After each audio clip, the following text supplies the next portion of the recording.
ಸಿದ್ದರಾಮಯ್ಯ ಭವಿಷ್ಯ ನಿರ್ಧಾರಕ್ಕೆ ಇನ್ನು ಒಂದೇ ಗಂಟೆ ಬಾಕಿ ಉಳಿದುಕೊಂಡಿದೆ. ಕರೆಕ್ಟ್ ಆಗಿ 12 ಗಂಟೆಗೆ ಸಿಎಂ ಹಣೆಬರಹ ನಿರ್ಧಾರವಾಗುತ್ತೆ. ಪ್ರಾಸಿಕ್ಯೂಷನ್ ಅನುಮತಿಗೆ ಗ್ರೀನ್ ಸಿಗ್ನಲ್ ಕೊಡುತ್ತಾ ಹೈಕೋರ್ಟ್ನಲ್ಲಿ ಸಿಎಂ ಸಿದ್ದರಾಮಯ್ಯನವರು ರಿಟ್ ಅರ್ಜಿಯನ್ನ ಹಾಕೊಂಡಿದ್ದಾರೆ. ಯಾವುದಕ್ಕಾಗಿ ಅಂದ್ರೆ ರಾಜ್ಯಪಾಲರು ಮುಡಾ ಪ್ರಕರಣಕ್ಕೆ ಸಂಬಂಧಪಟ್ಟಂತೆ ಸಿದ್ದರಾಮಯ್ಯನವರ ವಿರುದ್ಧ ಪ್ರಾಸಿಕ್ಯೂಷನ್ಗೆ ಯಾಕೆ ಅನುಮತಿ ಕೊಡಬಾರದು ಅಂತ ಒಂದು ಶೋಕಾಸ್ ನೋಟಿಸ್ ಜಾರಿ ಮಾಡಿದ್ರು. ಅದಾದ ಬಳಿಕ ಪ್ರಾಸಿಕ್ಯೂಷನ್ಗೆ ಅನುಮತಿ ಕೂಡ ಕೊಟ್ಬಿಟ್ರು. ಈ ಅನುಮತಿ ಕೊಟ್ಟಿರೋದನ್ನ ಪ್ರಶ್ನೆ ಮಾಡಿ ಸಿಎಂ ಸಿದ್ದರಾಮಯ್ಯನವರು ಹೈಕೋರ್ಟ್ನಲ್ಲಿ ರಿಟ್ ಅರ್ಜಿ ಹಾಕೊಂಡಿದ್ದಾರೆ. ಈಗಾಗಲೇ 6 ದಿನಗಳ ಕಾಲ ನಾಗಪ್ರಸನ್ನ ಅವರ ಪೀಠ ಏನಿದೆ ಪ್ರತಿವಾದವನ್ನ ಆಲಿಸಿದೆ. ಇವತ್ತು 12 ಗಂಟೆಗೆ ತೀರ್ಪನ್ನ ಕಾಯ್ದಿರಿಸಿದ್ದಾರೆ. ಇಡೀ ದೇಶದ ಚಿತ್ತ ಈಗ ಕರ್ನಾಟಕದ ಹೈಕೋರ್ಟ್ನತ್ತ ನೆಟ್ಟಿದೆ. ಸಿಎಂ ವಿರುದ್ಧದ ಪ್ರಾಸಿಕ್ಯೂಷನ್ ಭವಿಷ್ಯ ಏನಿದೆ ಅಂದ್ರೆ ಅನುಮತಿ ಕೊಡ್ತಾರಾ ಅನ್ನುವಂಥದ್ದು. ಈಗಾಗಲೇ ರಾಜ್ಯಪಾಲರು ಅನುಮತಿ ಕೊಡಬೇಕು ಅಂತೇಳಿ ಆದೇಶ ಕೊಟ್ಟಿದ್ದಾರೆ.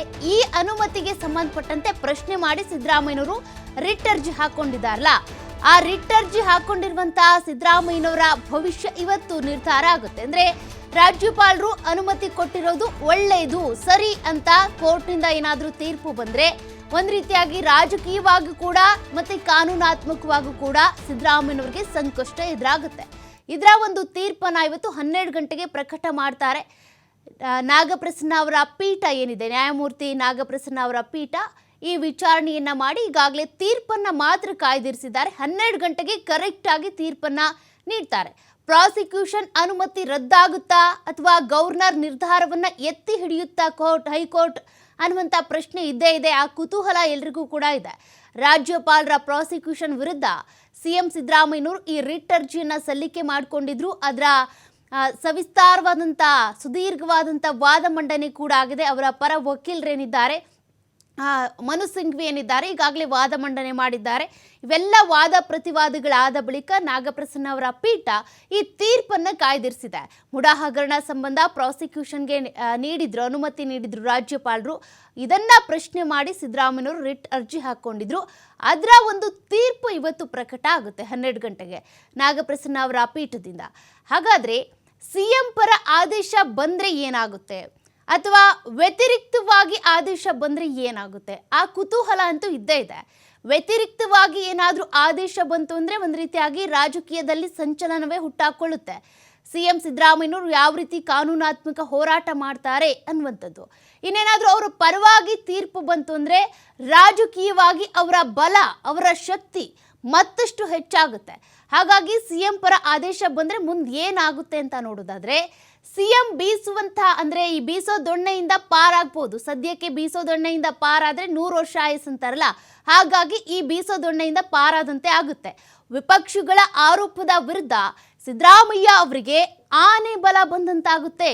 ಅಂದ್ರೆ ಇಷ್ಟೆಲ್ಲ ಆರೋಪಗಳು ಬಂದರೂ ಕೂಡ ಅದನ್ನ ತಳ್ಳಿ ಹಾಕದಂತೆ ಆಗುತ್ತೆ. ಪ್ರಾಸಿಕ್ಯೂಷನ್ಗೆ ಅನುಮತಿ ನೀಡಿದಂಥ ರಾಜ್ಯಪಾಲರಿಗೂ ಕೂಡ ಹಿನ್ನಡೆ ಆಗುತ್ತೆ. ರಾಜ್ಯದಲ್ಲಿ ಕಾಂಗ್ರೆಸ್ ಸರ್ಕಾರಕ್ಕೂ ಕೂಡ ಮತ್ತಷ್ಟು ಶಕ್ತಿ ಹೆಚ್ಚಾಗುತ್ತೆ, ಶಕ್ತಿ ಬಂದಂತಾಗುತ್ತೆ. ಸಚಿವರು, ಶಾಸಕರು ಮತ್ತು ಕಾರ್ಯಕರ್ತರಲ್ಲೂ ಕೂಡ ಆತ್ಮವಿಶ್ವಾಸ ಮತ್ತಷ್ಟು ಹೆಚ್ಚಾಗುತ್ತೆ. ರಾಜಕೀಯವಾಗಿ ಸಿಎಂ ಸಿದ್ದರಾಮಯ್ಯ ಮತ್ತಷ್ಟು ಬಲಿಷ್ಠರಾಗ್ತಾರೆ. ಅಂದ್ರೆ ಅವರ ಪರವಾಗಿ ತೀರ್ಪು ಬಂತು, ರಾಜ್ಯಪಾಲರು ಅನುಮತಿ ಕೊಟ್ಟಿದ್ದು ತಪ್ಪು ಅಂತೇಳಿ ಏನಾದರೂ ಹೈಕೋರ್ಟ್ ಎತ್ತಿ ಹಿಡಿದ್ರೆ ಇಷ್ಟೆಲ್ಲ ಅನುಕೂಲಗಳು ಅಥವಾ ಶಕ್ತಿ ಬಂದಂತಾಗುತ್ತೆ ಸಿದ್ದರಾಮಯ್ಯನವ್ರಿಗೆ. ಬಿಜೆಪಿಗೆ ತಿರುಗೇಟು ನೀಡೋದಕ್ಕೆ ಕೂಡ ಅವಕಾಶ ದೊರೆಯುತ್ತೆ. 4 ರಾಜ್ಯಗಳ ಚುನಾವಣೆಗಳಲ್ಲಿ ಕಾಂಗ್ರೆಸ್ಗೆ ಬೂಸ್ಟರ್ ಡೋಸ್ ಸಿಕ್ಕಂತಾಗುತ್ತೆ. ಇನ್ನು ವಿಪಕ್ಷಗಳಿಂದ ರಾಜಭವನ ದುರ್ಬಳಕೆ ಆಗ್ತಾ ಇರೋದು ಸಾಬೀತು ಮಾಡಿದಂತೆ ಕೂಡ ಆಗುತ್ತೆ. ಬಿಜೆಪಿ ಜೆಡಿಎಸ್ ಷಡ್ಯಂತ್ರ ರಾಜ್ಯದ ಜನರ ಮುಂದೆ ಬೆತ್ತಲಾಗ್ಬಿಡುತ್ತೆ. ಷಡ್ಯಂತ್ರ ಮಾಡಿ ಇಷ್ಟೆಲ್ಲ ಮಾಡಿದ್ರು ಅಂತ ಪಕ್ಷದ ಒಳಗಿನ ಹಾಗೂ ಹೊರಗಿನ ಸಿದ್ದರಾಮಯ್ಯ ವಿರೋಧಿಗಳು ಅಲ್ಲಿ ತಲ್ಲಣಗೊಳ್ತಾರೆ. ಇದಕ್ಕೆ ಸಂಬಂಧಪಟ್ಟಂತೆ ನಮ್ಮ ಪ್ರತಿನಿಧಿ ಕಾರ್ತಿಕ್ ಲೈವ್ ಡೀಟೇಲ್ಸ್ ಕೊಡ್ತಾ ಹೋಗ್ತಾರೆ. ಕಾರ್ತಿಕ್, ಈಗಾಗಲೇ ಸಿದ್ದರಾಮಯ್ಯನವರ ರಿಟ್ ಅರ್ಜಿಯ ವಿಚಾರಣೆ ಆಗಿದೆ. ಅದರ ತೀರ್ಪು ಪ್ರಕಟ ಮಾಡೋದಕ್ಕೆ ಮಧ್ಯಾಹ್ನ 12 ಗಂಟೆಗೆ ಸಮಯ ನಿಗದಿಯಾಗಿದೆ. ರಾಜ್ಯಪಾಲರು ಈಗಾಗಲೇ ಅನುಮತಿ ಕೊಟ್ಟಿರೋದ್ರಿಂದ ಇದಕ್ಕೆ ಸಂಬಂಧಪಟ್ಟಂತೆ ಪ್ರಶ್ನೆ ಮಾಡಿ ರಿಟ್ ಅರ್ಜಿ ಹಾಕೊಂಡಿರೋದು. ಇದಕ್ಕೆ ಸಂಬಂಧಪಟ್ಟಂತೆ ಸಿದ್ದರಾಮಯ್ಯನವರ ಪರ ತೀರ್ಪು ಬಂದ್ರೆ ಏನಾಗುತ್ತೆ, ವ್ಯತಿರಿಕ್ತವಾಗಿ ತೀರ್ಪು ಬಂದ್ರೆ ಏನಾಗುತ್ತೆ ಅಂತ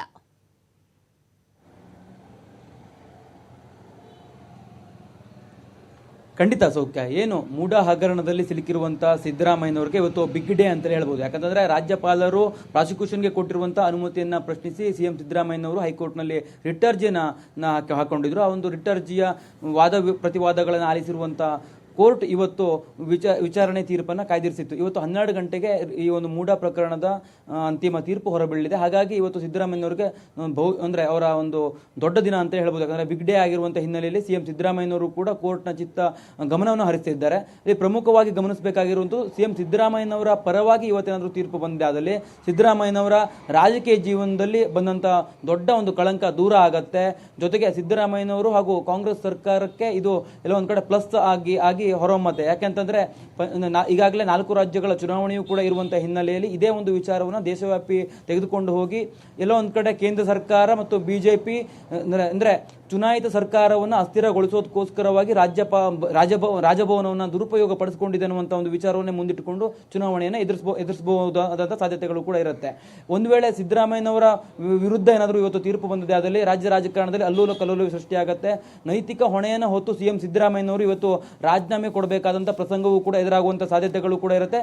ಜೊತೆಗೆ ರಾಜ್ಯದಾದ್ಯಂತವೂ ಕೂಡ ಏನು ವಿಪಕ್ಷಗಳು ಪ್ರತಿಭಟನೆಯನ್ನು ಮಾಡಬಹುದು, ಅಂದ್ರೆ ರಾಜೀನಾಮೆಗೆ ಆಗ್ರಹವನ್ನು ಕೂಡ ಕೇಳುವಂಥ ಸಾಧ್ಯತೆಗಳು ಕೂಡ ದಟ್ಟವಾಗಿರುವಂಥದ್ದು. ಜೊತೆಗೆ ಸಿಎಂ ಸಿದ್ದರಾಮಯ್ಯನವರಿಗೆ ಅಂದ್ರೆ ಪಕ್ಷದ ಆಂತರಿಕವಾಗಿರ್ತಕ್ಕಂಥ ವಿರೋಧಿಗಳು ಕೂಡ ಆಕ್ಟಿವ್ ಆಗಿ ಅವರು ಕೂಡ ಸಿಎಂ ಗಾದಿಯನ್ನ ಪಡ್ಕೊಳ್ಳೋದಕ್ಕೋಸ್ಕರ ಸಾಕಷ್ಟು ಕಸರತ್ತನ್ನು ಮಾಡುವಂಥ ಸಾಧ್ಯತೆಗಳು ಕೂಡ ಇರುವಂಥದ್ದು. ಹಾಗಾಗಿ ಇವತ್ತಿನ ದಿನ ಏನಿದೆಯಲ್ಲ ಕೋರ್ಟ್ 12 ಗಂಟೆಗೆ ಮೂಡ ಪ್ರಕರಣದ ತೀರ್ಪನ್ನು ಪ್ರಕಟ ಮಾಡುತ್ತೆ. ಆ ಒಂದು ತೀರ್ಪಿಗಾಗಿ ಎಲ್ಲರೂ ಕೂಡ ಕಾದು ಕುಳಿತಿದ್ದಾರೆ.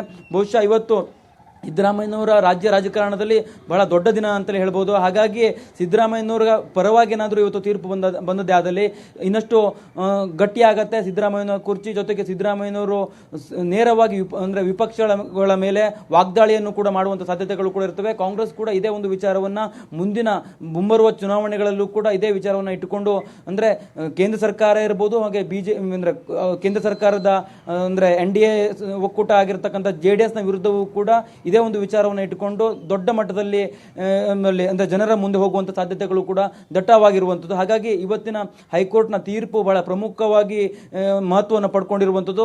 ಸಿದ್ದರಾಮಯ್ಯನವರ ವಿರುದ್ಧ ಏನಾದರೂ ಇವತ್ತು ತೀರ್ಪು ಬಂದದ್ದಾದಲ್ಲಿ ವಿಪಕ್ಷಗಳು ಬೀದಿಗಿಳಿದು ಹೋರಾಟವನ್ನು ಮಾಡುವಂಥ ಸಾಧ್ಯತೆಗಳು ಕೂಡ ಹೆಚ್ಚಿದೆ. ಜೊತೆಗೆ ಸರ್ಕಾರ ಯಾವುದೇ ಕ್ಷಣದಲ್ಲೂ ಕೂಡ ಉರುಳುವಂಥ ಸಾಧ್ಯತೆಗಳು ಕೂಡ ದಟ್ಟವಾಗಿರುವಂಥದ್ದು. ಸೌಖ್ಯ. Okay, thank you Karthik ಡೀಟೇಲ್ಸ್ಗೆ.